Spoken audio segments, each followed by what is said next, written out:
How are we going to fund Elisha, many things? just a minute. Are you a landlord? Not really, I'm not. Have you ever thought of being a landlord? No. Why should I think of it and William Ruto is constructing affordable housing for me? Put yourself in a landlord's shoe. Yes. Right? Mm. For the next 2 minutes. Yes. There's the rental income tax that is now moving from 7.5% to 10%. Why do we need that? Let me tell you something, Brian. In fact, is it doable? It is doable. Is it Why? You see, in Kenya today, more so in Nairobi city, you will find that a landlord will wake up one morning and tell you that today I've increased your rent from 5,000 to 10,000, right? And this money is collecting from you is he or she doesn't want to pay tax, right? We have two things here.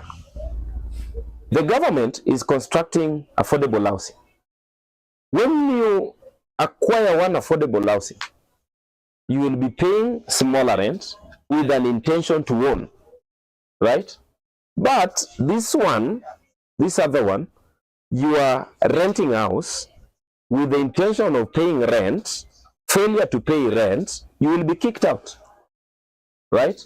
So we don't want a situation where a Kenyan citizen is paying tax and the landlord is also on your toes by increasing rent. Why am I saying this? This tax on the landlords and the rents, it is going to help in a situation to control the amount being charged. For example, there is also this proposal that is in the parliament for the transport, right? There is a proposal in the parliament that the government, through transport ministry, they will be controlling how much fare Kenyans need to pay. That is the same order that we want into the rental industry, whereby a landlord cannot just wake up in the morning, you are paying 5,000, then he decides to double the rent, right? Because with that tax, you will not be told, I mean, the landlord should not just wake up and tell you now, because the government is charging 10%. Now I need to increase your rent, right? But that is a deal thing to do. Let me tell you something. Moving from 7.5%, right? Yes. Then now the landlord needs to pay tax, right? Let us assume he was paying maybe 5K, right? Yes. For your rent. Yes. Then now it moves from 7.5 to 10. To 10%. Let me tell you something. Is it automatic that they will anyway charge the price? You see, there is what we call tenant and landlord agreement. When you get into a house, there is an agreement that you paid that I'm going to pay a deposit for this room. I'm going to stay according to your rules, and the rent is this one. So you cannot just wake up. In fact, in a gated community, you cannot just wake up one morning and say, now I'm increasing rent because the government has increased tax on it. That is the work of the notice. Let me bring in there is what we call land. How do we call it? Even let me think of it. I will tell you. Think of it, because Derek here is a landlord, right? Derek, what do you think about moving the rental tax income from 7.5 to 10%? Is it doable? Is it pragmatic? First of all, Brian, why should we discuss something that do not exist? Yesterday, the CS of Treasury said that he is the one who approved proposal. And moving land rate from 7.5 to 10, it was just a proposal which was not approved, which is not in the finance bill. Why are we discussing something that is not in the finance bill? Those are just propagandas that I was telling you earlier, that some people want to use this finance bill to overthrow our government. Now, Derek, let me tell you something. You see, the need for such conversations is to demystify the propaganda, right? So let us assume 7.5 to 10% is propaganda, but you see the word is out, right? Now that you're in this platform, seated here as a panelist, help us demystify that indeed this is not here and this is what the Treasury is talking about. This thing is a propaganda. Yes. This is a big propaganda. And you should not even come to read it to the public. You will be taken serious. But it's there already. But I'm telling It's you, the public already. but I'm telling you, it is a propaganda because yesterday the CS came out seriously and dismissed it and even condemned it. You know, it was just, they were just looking at options. If we are going to lose 35 billion when we are not going to tax the people who are running from 30,000 and below, where are we going to get that money? And we are thinking the rental tax, was, the rental income tax was one of the things that they can use to bridge the gap of that 35 million. And right now, that bill has not been passed, or it is not in the finance bill. So it is a propaganda. The rental income tax still remain at 7.5%. Kevin Oswabo, is it a propaganda thing? Or what do you think from where you see it? You see, there's a saying that if you want to hide certain things from certain people, you hide it in the book. Because not everyone will have that interest of reading or going through it. Here we are dealing with a smart government. And I can't come to you direct and tell you that, you see, you're a landlord, I want to impose a certain tax, and you're going to pay for it. So it takes much more intelligence to understand the finance. Initially, as Derek said, as what wished it away that it was a propaganda. You never know if it might come back. Because the things that were wished away in the finance bill 2024, some of them we are living witness. We've seen the increase. It might. It is not there. Okay. Allow me to finish. Yeah. Kindly, take it up. We are seeing some of them currently in place. So there can be a possibility of increasing it. And there can also be a possibility of doing away with it as per Mbadi's word of mouth. If we can live by his word of mouth, by his statement, then there is a chance of doing what? Doing away with it. But if we analyze it keenly, we will not be surprised. It will not be a surprise to realize that it was actually there. And it will take place in a gradual way, in a slow way that no one will notice. People will only come to realize that it has that. But Now, as I was talking, because this is an issue we have to talk about. But Brian, let me just finish. Then I'll get back to you. I'll get back to you. no. Let me just finish with I'll this get back to person. you. No. You see, we are not talking at each other, right? So let him finish, and then I'll get back to you. Then you will respond. Let him finish. Can you? No, let him finish. Then you take it up. You'll respond. Can you take it up as well? So, my brother there seems to be much more knowledgeable in this. And He's a landlord. So he's a landlord. I understand the context. You must understand that Dero doesn't want that tax to be increased. it will hurt his tenants. He will increase the rent. Let's not assume things. Let's analyze it and look into it pragmatically. If it were imposed, then what could have been the impact? If it is going to be imposed, because this is just a proposal. Remember, we are talking of a proposal. It might come. I was going through Faith Obiambo's simplified analytics of the finance. And I happened to have come across it. She has actually done what? Circle it. Yeah, she has actually paid, recognized it, that it's there, but it's there devoid of enforcement strategy. That as a government, yes, you've imposed it, or you are planning to have it. But what enforcement, financial enforcement strategy that you put in place in order to achieve this?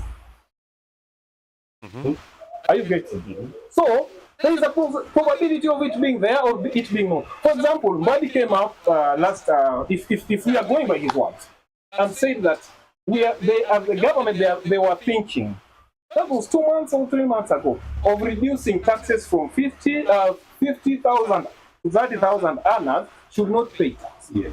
But is it there in the current proposal? It's not there. So this is a word that we can't buy into, but we subjected to wait and see. Because we waited, as salary earners, waited to see whether this was going to be effective. The reduction of, the doing away with the pay 50,000 and 30,000 below. But it was not effective. It is nowhere. So we can't buy his words. But the best thing is to go back to the finance bill, analyze it. No, let me give a right of response to just for 1 minute. A right of response. Then Elisha, then kindly, we are running out of time, and there are two very pertinent issues I'd like us to address. So let us keep it short. First of all, Brian, what I could like to say, to tell my brother here, the 7.5 rent income tax is in the finance bill. It is in the finance bill. It's there. It is there. It is not something that we are thinking about. And second thing, this my friend here does not approve proposals. Mbadi is the one approving proposals. And he has said that 7.5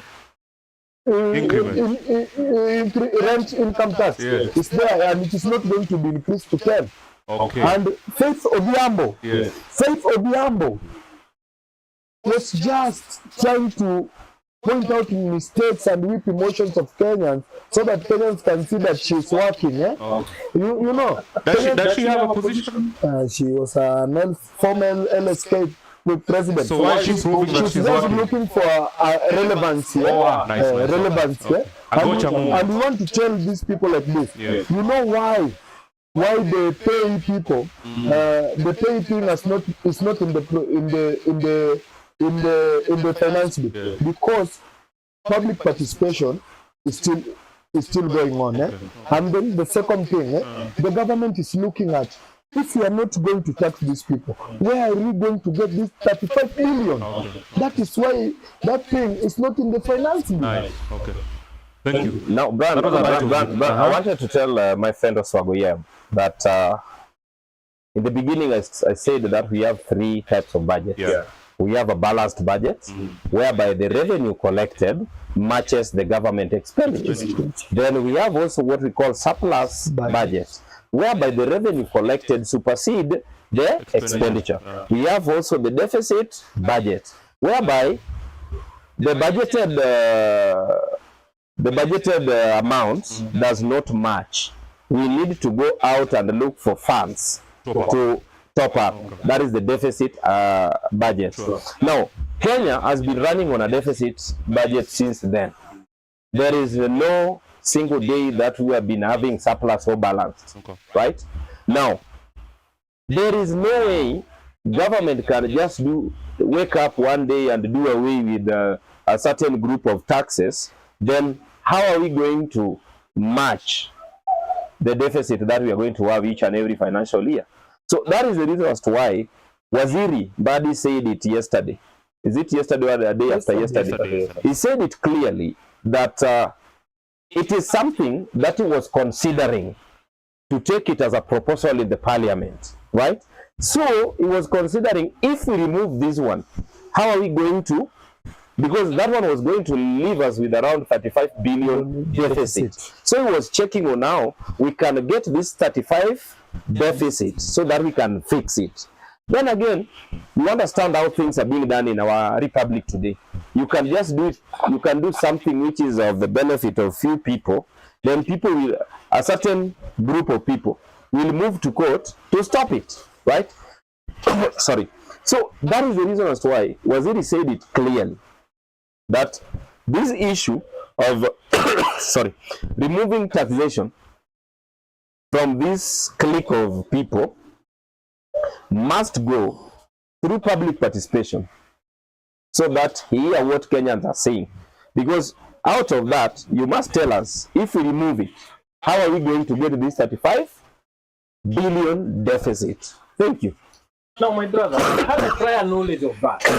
The issue is that I brought to you an example. If going by the word of mouth, what he has said, then can we also reconsider that on certain and certain days, he said this and this?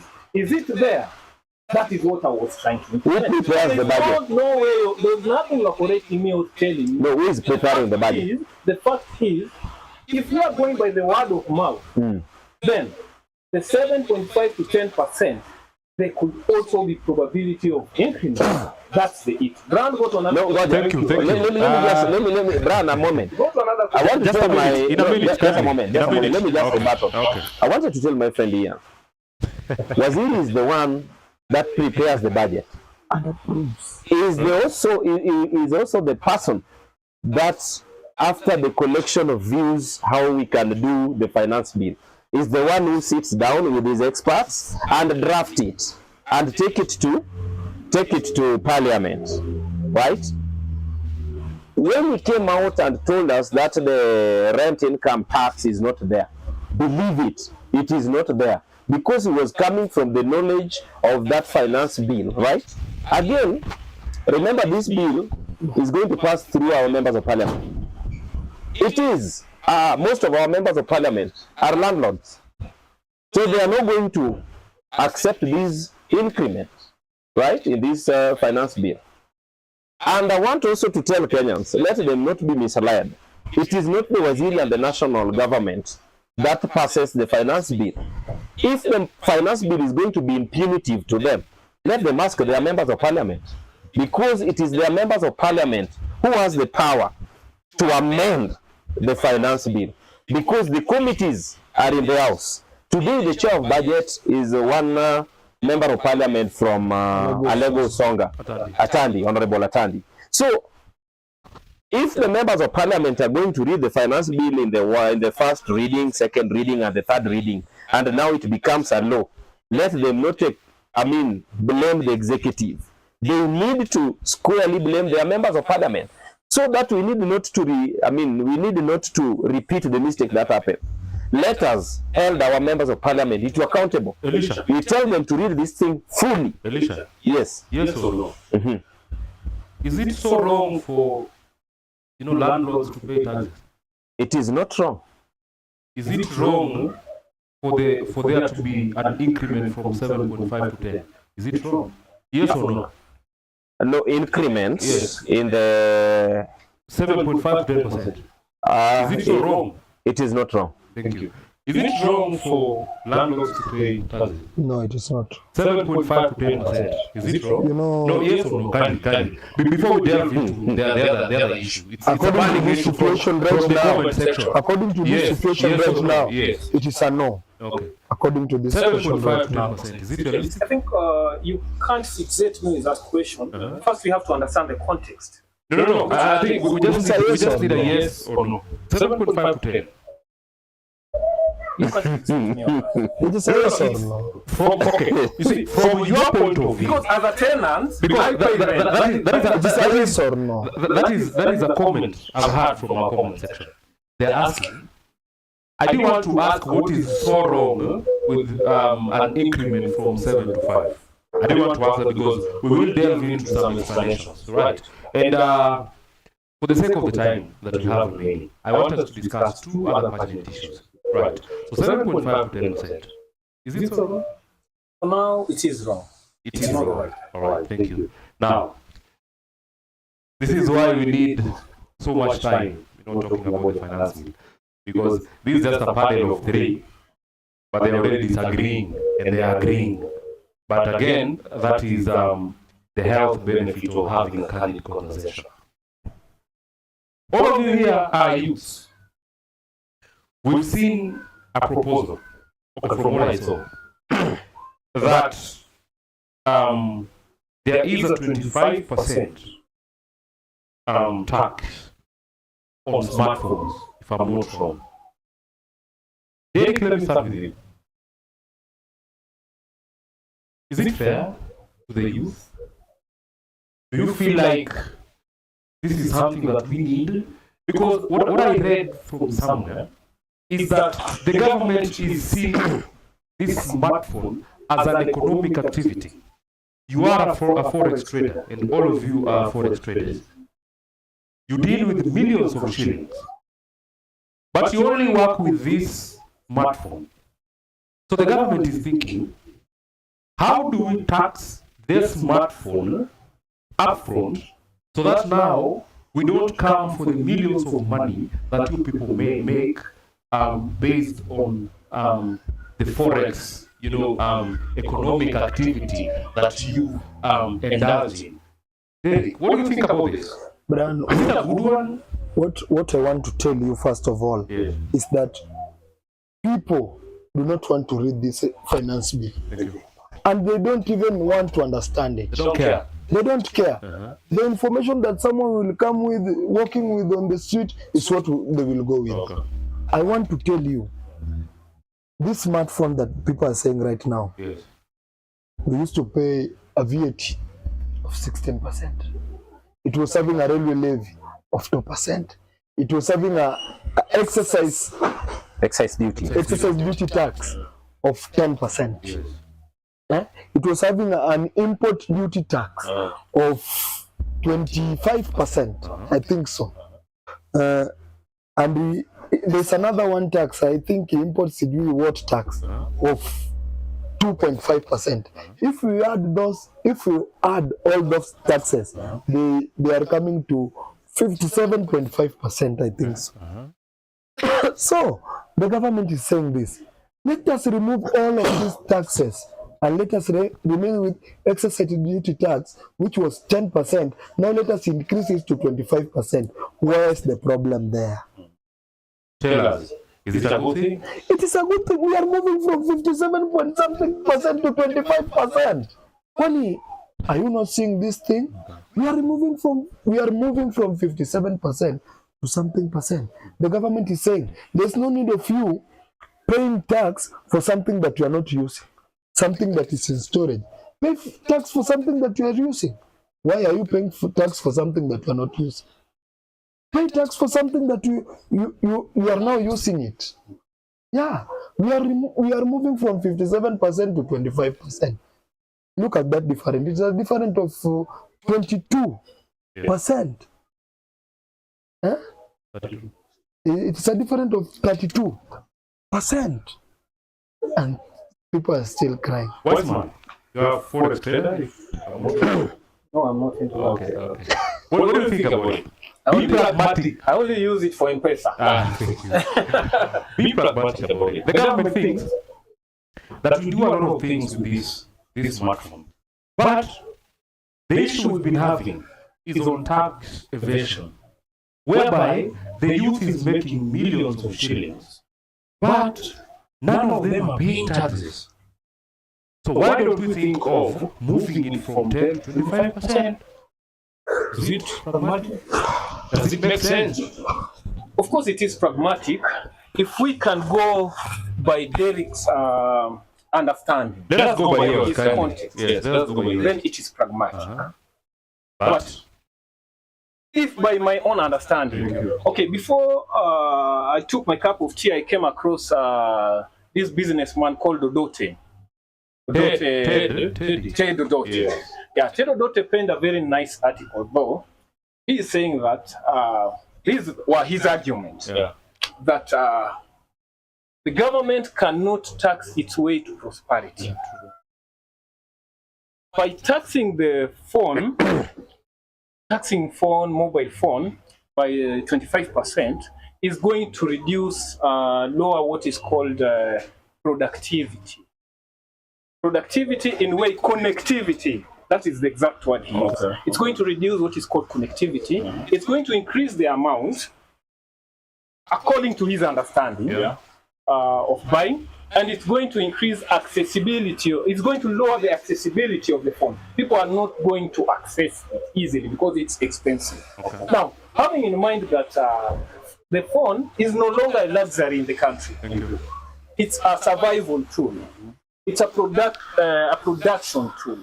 It defines our day-to-day life. So it will be pragmatic if the price is lowered. In that, according to what Derek has said, it will be pragmatic enough. Because after having increasing the tax revenue base, then the price seems to be lowered by 32%, as you've given the mathematics, isn't it? It will be much favorable. But according to Odote's understanding, it will reduce what is called, how do we call it? It will reduce what is called, this is the exact term we used, innovation. Because the youth are using it to innovate, youth are using it for transaction, not only youth, but Kenyans are using it for transaction. That is according to Odote. Yeah, that's according to. Not yours. Not mine. Oh. Yes, but mine, it will be much more pragmatic if everything can be narrowed down. If we are having only one source of taxation, that is, the phone is taxed once. Once, okay. Yeah, if everything has been crystallized to a fine-tuned an extent that you just go the one, just that simple tax, you pay tax once, you are good. That will encourage us. Okay. Yeah. Thank you. Elisha, Yes. what do you think about the tax on smartphones from 10% to 25%? Is it realistic? Does it affect the youth? What do you think about it? To me, And if it affects the youth, then at what point will the youth start paying taxes? If you people are driving, SUVs around, and you call yourself the youth, but you don't want to pay taxes, so where do you chip in towards the development of the country? Take it up. let me just bring it into two perspectives. Yeah. I started by saying that we need to, mobilize our human resource and natural resources as a nation. Yes. Then again, I will take you back to our motto at ushuru. Kulipa ushuru ni kujitegemea. Yeah. Why am I saying these two words? Number one, increasing it to 25% is justifiable in this way. Remember, Kenya, we are having we started a company that is making smartphones. There is a way. What is the name of the company? I think it was launched recently. Even yesterday, President talked about it, right? Yeah. We are now making smartphones in Kenya. We are making. Yes, From scratch? we are That producing. was his exact word. We are From scratch? What is We the are name of the company? producing. have no clue. I think by the end of this show, Yes, we will know. just to put We are going everything into to context. check. Yes, because people, I saw that, just to cut you short, I saw that on X, where Yes. people are like, no, we have a lying president. So No, no, currently, no. if we can all Google and get the name, so that by the end of this show, We we will tell let our our Kenyans. listeners that Yes. indeed we have a company that is. Now, presidents, not president, Kenya, we are now proud producers of the smartphones. And for our country to move forward, number one, we need to pay taxes. This thing, I will sing it and I will sing it and I will repeat it in many forums. We must pay taxes. And there is only one thing that can make us to achieve what we want as a nation. We need to encourage what we call productivity, right? Productivity, and we need to market our smartphones outside there so that we can import more. We need to reduce the level of import, right? We need to import more than exporting. We need to export. Yes, in fact, we need to export. Yeah, Kenya. We need to take our products outside. That is exporting, right? I was right. We need to export. We need to increase export, right? And we need to reduce imports. In fact, to me, the imports needs to be charged more so that we discourage import. Why am I saying that we need to discourage import? Like when you go to other countries, you will find that they are bringing low-level products in Africa and in Kenya, right? So they are taking Africa as a dumping site. Right? So we need to start thinking, yes, we need to start thinking on how we can import our products outside the country. When we import, there will be job creation. Right? When we export, not import. When we export, sorry. When we export, there will be job creation. Export will bring us more resources. Because when we have, for example, 50 states where we are taking, for example, the mobile, we will be getting resources from those exports. Exactly. Then number two, it is justifiable that the government need to increase tax on the smartphones which are coming from other countries, so that we limit them from getting into the country, so that we market ours. The first market where we can sell our mobiles, it is among ourselves as Kenyans. So this tax of 25%, to me, if I was sitting at the treasury, I could increase it to even 30%, so that we decrease, we reduce the imports, right? We need to start thinking as a nation. We need to start thinking for markets. The market, it is us, ourselves. That is the reason as to why I said, let us pool the human resource of our country. The human resource means we can do trade among ourselves the way Chinese are doing it, Indians are doing it, South Koreans are doing it, right? Japans are doing it. The first market where they see it is their people. So even us, we need to start thinking our people need to, not to complain. Because this 25%, it is going to eat those people who are importing it more. So that they need not to bring low standard goods into our country. So I encourage the current regime, and if that thing truly, it is in the finance bill, let it remain. Let it remain, and in the next financial, in the next finance bill, we need to increase it to even 30, so that we promote our own products. Yes. Promotion of local industry. Exactly. We need to export our products. I like that. And on something else that has caused no public outrage is the issue of Mitumba, right? And you've talked about, I call it import substitution. Exactly. That how do we make it hard for products to be imported into our country? Yes.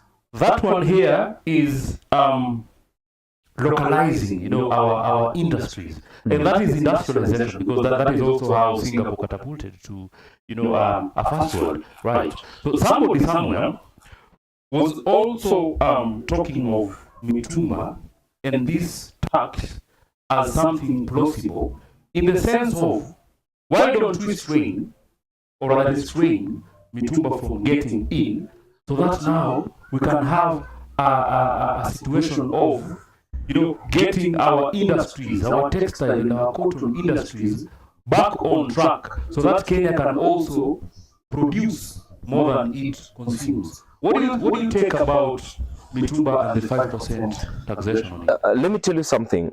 There is this analogy that Kenyans are poor. Yes. So that we need to consume Mitumba. Okay. Kenyans are not poor, my friend. Kenyans, we are not poor.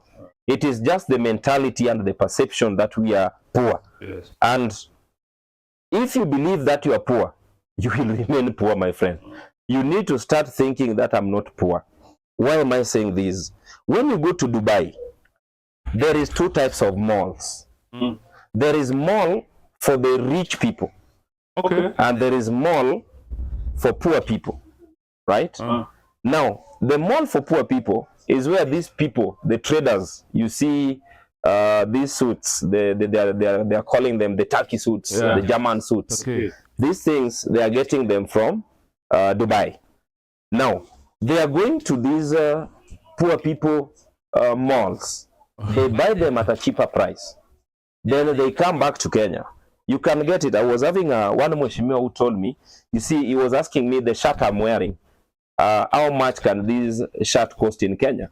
The guy was like, the Mheshimiwa was telling me, this shirt in Kenya, it can cost around 2,500.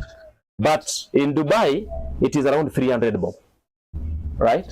So he was wearing a shirt of 300 bob from Dubai, but in Kenya it is being sold at 2,500. To a poor man here, you will think that I cannot afford it. But in Dubai, they can afford it. In fact, there are people who are not even going there. Those shops are left for people who are traveling from other African countries, right? Now, if we want us to go somewhere and to take our country, because the country belongs to us, we need to have a better country where my children will enjoy. We need to actually start thinking on how we can replace Mutumba. Why am I saying this? Today, President is constructing markets. There is an ongoing construction of Gikomba market. Think it this way. A good shop, are you going to sell Mutumba yenye meraruka, right? For example, today, tuende EPZ. We look it this way. EPZ, tuanze from the agricultural perspective, it will give jobs to watu wenye wako mashinani kwa shamba, because cotton farming will be back. Kama tumeempower Kikomi in Kisumu, EPZ. Now, to start it, the people that chain will employ from the market, I mean from the shags, kwa shamba, it employ mama shamba, alime cotton, ailete to the market, inunuliwe, pelekwe wapi? Kikomi.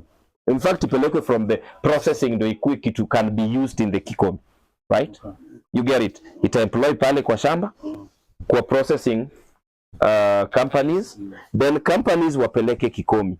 Kikomi will again employ people to kushona. Then from Kikomi, wailete like sasa hiyo ndio mitumba yetu tunauza wapi? Kikomba. You get it? Don't you see that chain of distribution and the chain of production? It employ many people than getting mitumba from China, iingie Kenya, iende wapi? Kwa Kikomba. Now, I will just go back to where I was saying. We need to encourage exporting. Buy Kenya, jenga Kenya. Right? This thing, to insist on this. You see, today, you cannot, for example, tumetengeneza vitu zetu like in Kenya, tupeleke China. Can they buy it the same way we are buying their products, yenye wametumia? And remember, yetu tumeproduce, it is a new thing, tumepeleka China. Can they buy it the same way tunabai yenye shavatu wametuleta? So to me, mitumba, it has employed many. But if you sit down and check if we can properly fund Kikomi, fund EPZ, we can have serious employment. In fact, that one will solve an employment crisis in our nation. Youth will not cry that we are unemployed, because ukiwa na shamba nyumbani, utasema hii shamba yetu, let me go back ni farm cotton, niuze, at the moment nifanye kazi wapi? Kikomi. Kevin, Mitumba is employing people, just like as I did. But now we have to think outside the box on how do we ensure that we create more job opportunities through revival of industries such as Kikomi. What is your take on this? Brian, there are things in business or in commerce called trade-offs and tariffs. As my brother has stated it well, we need to increase taxes. We need to make it much more expensive so that it can be produced locally rather than outsourcing. Outsourcing makes us what is called a dumping site. And I will go back to the same guy I was talking about, that's Ted Odote. He said instead the government should focus on what is called production. Yeah. he emphasized Overconsumption. yes, he emphasized on that we should put the dead industries into proper use. He said that we have manpower, and indeed we have manpower. What does it take to have manpower? We have the population. China first realized what is called, they used what is called comparative advantage. And when we go back to the 4 Asians of Tiger, that is Singapore and North Korea is a good example. They have a theory called the miracle of the Hans River. They realized that among the Hans River, besides, they could plant palm, which produced palm oil. And now these guys used every resources they had to ensure that palm oil is being grown. Palm trees are being grown, and then finally transforming into oil. And this is what now led to, through that, led to what is called now technological hub, because North Korea is among the leading technological hub. Samsung is from North Korea. So, as a country, we are endowed, very much endowed with the resources. We are very much endowed with the resources, and this is what we have to appreciate. The issue is that we don't have a man with balls enough to say that this is enough. We need to transition from this to this. And let me be a devil advocate for a second.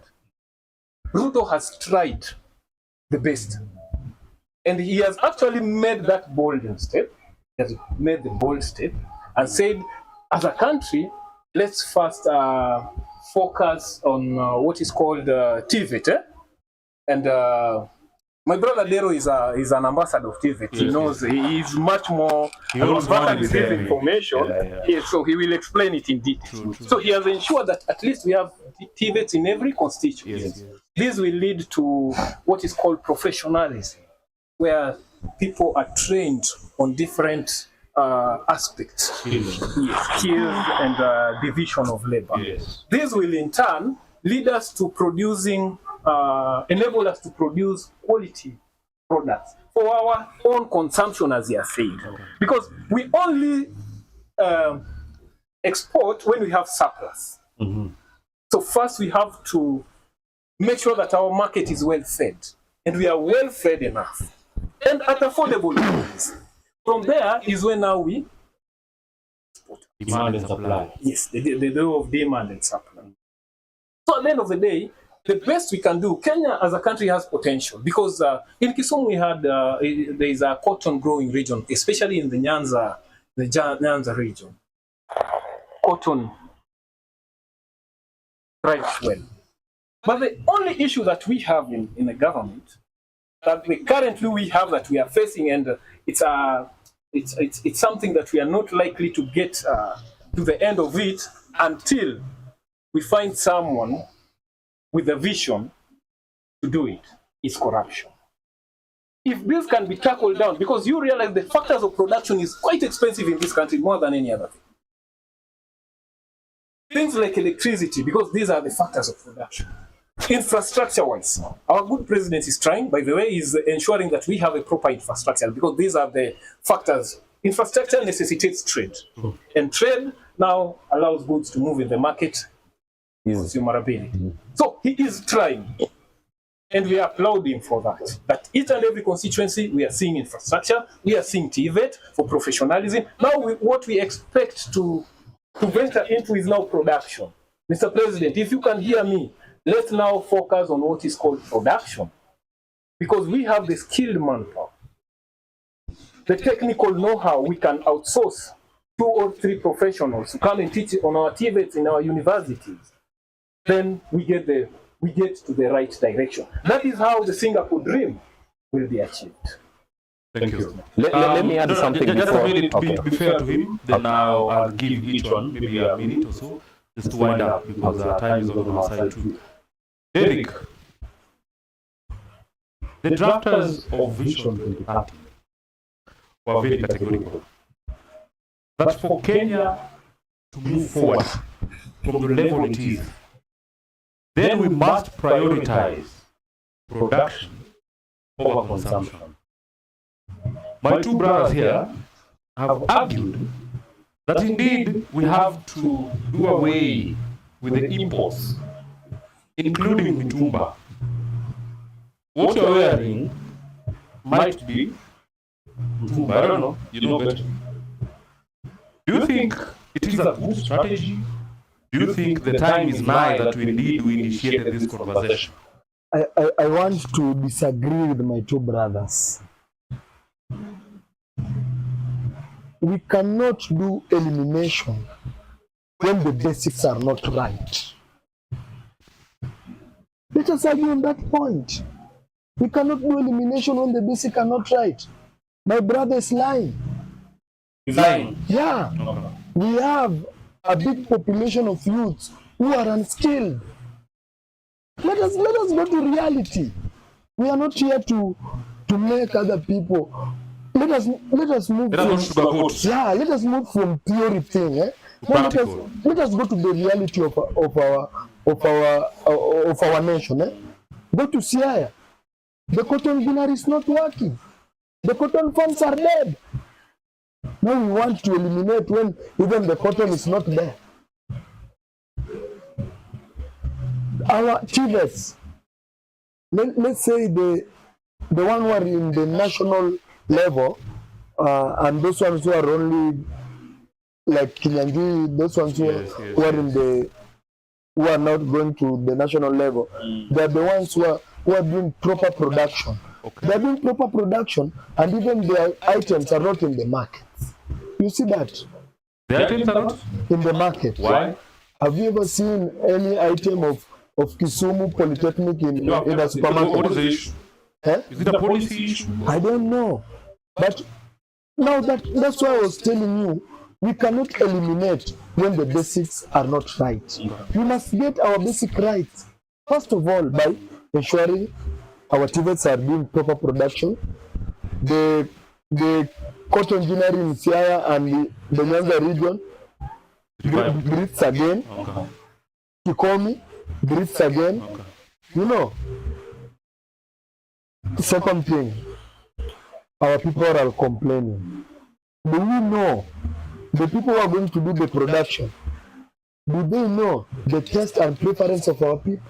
Or are they just producing so that we are just in a matter of producing? For the sake of it. For the sake of it. Even the smartphone, my friend here was saying, does this match the taste and preference of our people? Because you cannot buy something that it is not your taste. Yeah. You know, it's that phone our taste so that we can embrace it. As the production company done thorough research of the market, and they know that this market prefer this. Okay. Do they have only one phone, or do they have different types of phone? Varieties, so that we can choose. You know, it's that phone quality that we want. Okay. It is not just a matter of production. It is a matter of producing what the market wants. Standard. Yeah. So that you can get value for your money. You know, that is where I am disagreeing with my two brothers. It is not just a matter of production. We must get the basic right. We must do so many things, you know. And that is why, I know President Ruto. When people were delaying with sugarcane farmers' money, he told them they had three things. Yes. To fly out of this country, or to go to heaven, or to go to jail. Right now, sugarcane people are getting their bonus and they are getting their payment on time. Because you knew in the sugarcane sector, the basics are right. Okay. Our president cannot eliminate the Mtumba right now when he knows we have poor basics. We must strengthen our basics first and then we eliminate. I think that is where I am totally vehemently disagreeing with them. With this, my two brothers. My brother, before I bring in a book, you've been told that you are lying. Do you have a rejoinder or do we skip? It's lying. Do you have a rejoinder? Now, the question is, how am I lying? Yet we have graduates. We are channeling graduates each and every year. Which How techniques is can that? you feel that? Okay, just let it go. These are rejoinder. These are rejoinder. These are rejoinder. Just allow land and then we'll get back to you. Kindly, my brother. Land. Yeah. We are channeling graduates each and every day. Is it failure of our institutions to equip these graduates with skills, or is it policy framework?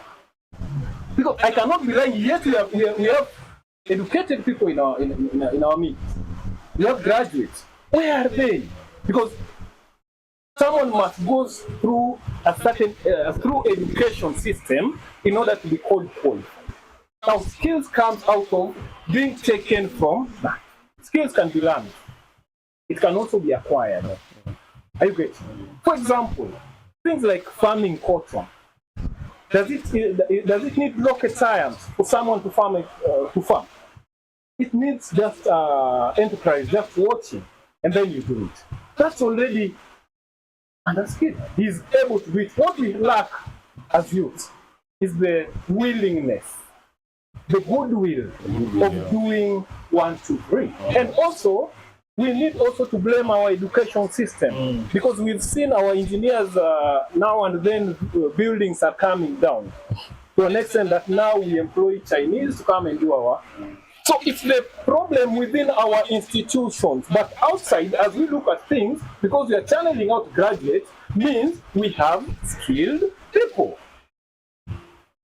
So I don't see where a lie comes in. Thank you, my brother. Elisha, you've not been called a liar, but he has vehemently disagreed. Now, this is the thing. We have, it's 5:42. So we have very, very few minutes to get done. I know the conversation is heated. I know our viewers are very happy with whatever they are hearing. So this is the thing, Elisha. I will give you a chance to do a rejoinder.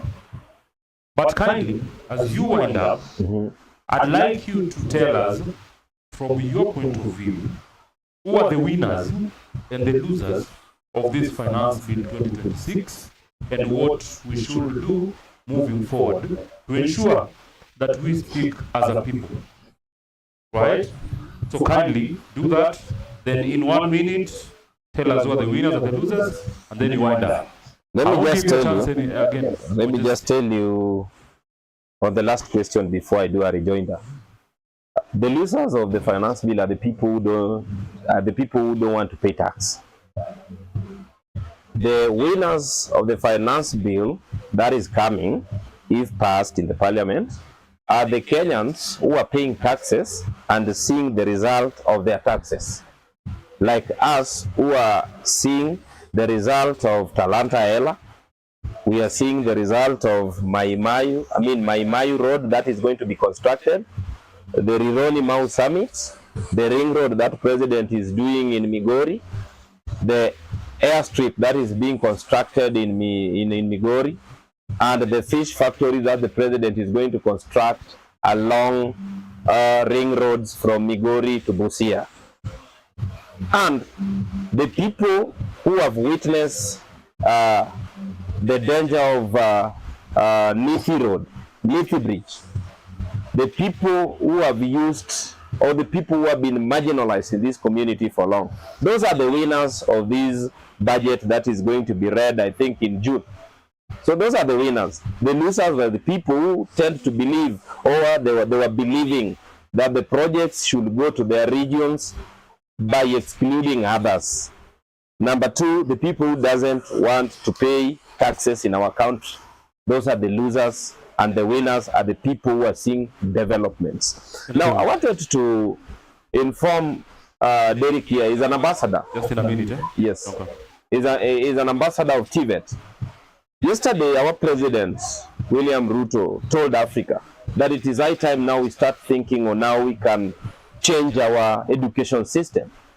Why are we changing education system? The things we have started to evaluate why we went wrong as a nation, so that we didn't got it right to be in the first world nation when Singapore, South Korea, Malaysia we're going to the first one. The first thing that the Singapore did was to overhaul and rethink on the education system. Kenya today is in the right track. We are talking about the CBC. Not CBC, it is CBE.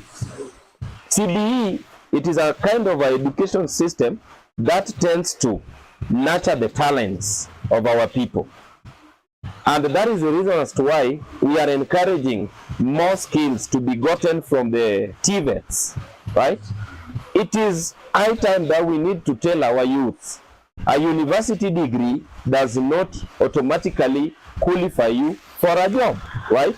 Yeah. Because we tend to believe after you have graduated from the university, you are going to get job direct. But when you have a skill, you can now start doing something at your doorstep. So my last take to our president and the current regime and the ministers. Here's the camera. Look at Yes, him. I need to tell our government. Yes. We have President William Samoei Ruto has done more in the infrastructure. He has done more in the empowering people. It is high time that we need to deviate. We need to lead us in deviating from service service consumption. We need now to start thinking on production. We need to see President William Samoei Ruto. We're asking him, let this one be his one agenda when he's going to campaign this time round. Let him tell us how in his next term, Okay. and we are hopeful that he's going to win, Okay. and we are hopeful that God is going to guide him. We want to tell him, Yeah. Thank you. let him tell Kenyans, or now, if he is re-elected, how he is going to empower these industries that have fallen. My last word on this, President Moi was a wise man. President Moi was encouraging exports. President Moi was actually he financed industries, right? During his time is when he had Kikomi, right? He saw something in Kikomi. So this time round, we want President William Samoei Ruto to campaign on a platform of abandoning service consumption and encouraging production of our country, because people who are getting skills from the TVETs, they will be graduating and they will be giving us the skills in these industries. So let us encourage the industry more than service consumption. Thank you. Thank you so much. Derek, kindly chime in. What I want to say, my good friend Brian, I was telling this, my friend was lying, and he was saying, oh, the biggest number of people in Kenya went to inappropriate education system. The largest number of youth. That is why the president is not a fool to make sure that each and every constituency has got a technical school. It's at 80% right now. He knows what he's doing. Yeah. Because having a degree does not mean that you have a skill. First of all, let us agree on that. Yeah. Service production. When we are talking about production, it needs technical skills. It needs you to be hands-on. Hands-on skills. Unlike graduation, we are only talking about theory. You know, I was telling my brother, when we want to go the production way, we need more youth with technical skills. And that is what the government is doing. The government is just trying to get the basic rights. Who are the winners and the losers of the finance bill 2026? If it is approved, the way it is. The winners are the Kenyans who have been paying tax. The Kenyans who are overburdened with tax. You know, the Kenyans who are overburdened with dependency ratio. The Kenyans who are getting low per capita income. These are the winners, because this finance bill, it is focusing on increasing revenue without increasing taxes. The tax evaders are the biggest losers because the Kenya Revenue Authority is given much power in this finance bill, and they are going to see fire that they have not seen for many years. Fire. And I want to tell Kenyans, do not be used by people who want to evade tax. Do not be used by fellow people, with people who do not want to pay tax. Let them pay taxes. They are living good lives because they are not paying taxes. Right. Do not be used. Right. And that is my message to Kenyans. Thank you so much, Derek. Yes, Kevin Osago, kindly. Wind up. Brian, thank you for this. There is what is called contextualization. How do you contextualize something? Graduation does not mean graduating with a degree. Even technical, they graduate. Graduation is achieving something out of a certain process. Now, even technical, they graduate into now getting the skills. Isn't it? That's what graduation is. Now, when I say graduation, means we are channeling also these TVET professionals from TVET. They are also graduating, they are acquiring skills. That's graduation is a general term, actually, for achieving a certain. So now, so my brother, that's what I wanted to be back. The most important thing, or what question have you asked? What are the losers and the winners of this finance bill? Yeah. Everything is being done for the goodwill of the country. Now, for this, the country stands as the winner. Because everything is tied to the country, and as a citizen, there will be some sort of relief because they have reduced VAT. Has also been reduced from, is it 16% to 8%? Yeah, that will at least lower the standards of living, hopefully, if it has gone through. So at the end of the day, losers are those who are evading, as they say, but winners are the Kenyan citizens. Right.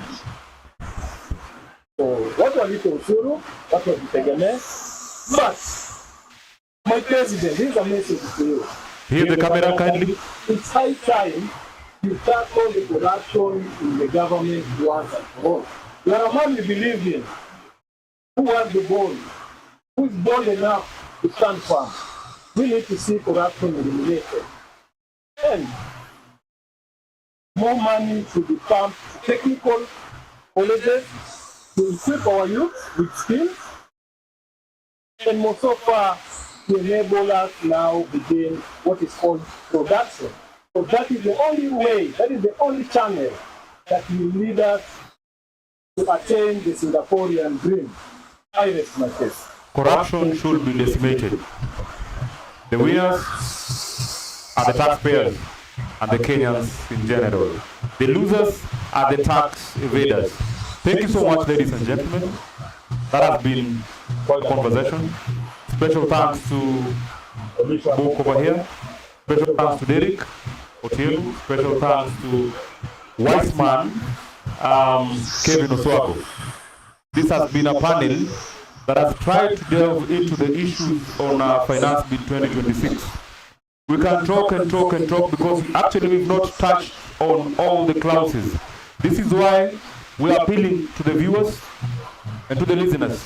We will be having a town hall on 16th at Kibra TV so that we can continue with this conversation. What we've said this year is we are not falling for propaganda. We are not going back to the streets because some politicians are sitting somewhere and using the Finance Bill 2026 as a tool to agitate the Gen Z and the youth of this republic. So kindly delve into these conversations, join these conversations, share in your questions, and we will be having, a variety of panelists who will be more than willing to respond to what you say. From me to you, this has been JF Studios, first of many podcasts. Thank you so much for viewing. My name is Brian Odhiambo.